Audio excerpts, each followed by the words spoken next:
بسم اللہ الرحمن الرحیم۔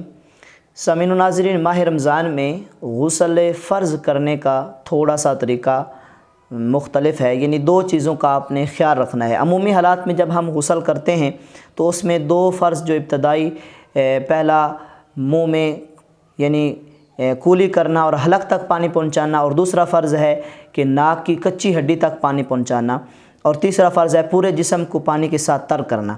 تو اگر آپ بحالت روزہ ہیں اور احتلام کی صورت میں آپ پر غسل فرض ہو جاتا ہے تو رمضان میں یہ آپ نے خیال کرنا ہے غسل کرتے وقت کہ آپ نے کولی کرتے وقت حلق تک پانی نہیں پہنچانا اور ناک میں پانی ڈالتے ہوئے کچی ہڈی تک پانی نہیں پہنچانا، کیونکہ ایسا کرنے سے روزے کی حالت میں آپ کا روزہ ٹوٹ جائے گا۔